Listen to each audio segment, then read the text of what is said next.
ക്യൂട്ടായിട്ടുള്ളൊരു doll വളരെ easy ആയിട്ട് ഉണ്ടാക്കിയാലോ? വായോ? ഇതിന് വേണ്ടി ഒരു യാണും ഒരു സിസറാണ് വേണ്ടത്. പണ്ട് നമ്മൾ ബോളൊക്കെ ഉണ്ടാക്കിയിട്ടില്ലേ? അതേപോലെ ഫിംഗറിൻ്റെ മുകളിൽ കൂടി ഇങ്ങനെ റോൾ ചെയ്തെടുക്കുക. കുറച്ചൊരു തിക്കാവുന്ന വരെ റോൾ ചെയ്തെടുക്കണം കേട്ടോ. എന്നിട്ട് അതിൻ്റെ അറ്റത്ത് കട്ട് ചെയ്ത് കൊടുക്കുക. കട്ട് ചെയ്തതിന് ശേഷം ഈ റോള് ഫിംഗറിനെടുത്തിട്ട് വേറൊരു യാൺ വെച്ച് നടുവ് കൂടെ ഇതേപോലെ കെട്ടിട്ട് കൊടുക്കുക. എന്നിട്ട് ആദ്യം ഇതിൻ്റെ രണ്ട് സൈഡും ഇതേപോലെ കട്ട് ചെയ്യുക. എന്നിട്ട് ഇത് റൗണ്ട് ഷേപ്പിലാക്കി എടുക്കണം. നല്ലപോലെ കട്ട് ചെയ്യണം. ഇങ്ങനെ പൊന്തി നിൽക്കുന്ന ഭാഗമൊക്കെ കട്ട് ചെയ്യണം. എന്നിട്ടൊരു കോമ്പെടുത്ത് നല്ലോണം അതൊരു ഫ്ലഫി പോലെ ആക്കി എടുക്കുക. ഇതേപോലെ 6 പീസ് വേണം കേട്ടോ. പിന്നെ നമ്മൾ രണ്ട് വലിയ പീസിനായി ഇതേപോലെ നല്ല തിക്കിലും കൂടി ബോളാക്കി എടുക്കുക. എന്നിട്ടൊരു ഗ്ലൂ വെച്ച് ഇതെല്ലാം കൂടി ഒന്ന് ഒട്ടിച്ചു കൊടുക്കുക.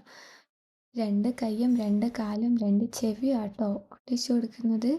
ചെവി കുറച്ച് ചെറിയ സൈസ് ആക്കാൻ വേണ്ടി നോക്കാം. പിന്നെ രണ്ട് കണ്ണും പേപ്പർ വെച്ച് കട്ട് ചെയ്തു ഒരു റിബണും കൂടി വെച്ചെടുത്തു. അപ്പോൾ ഇതാണ് നമ്മളുടെ ഫൈനൽ ലുക്ക്. ഇഷ്ടമായെങ്കിൽ ലൈക്ക് ചെയ്യാനും സബ്സ്ക്രൈബ് ചെയ്യാനും മറക്കല്ലേ.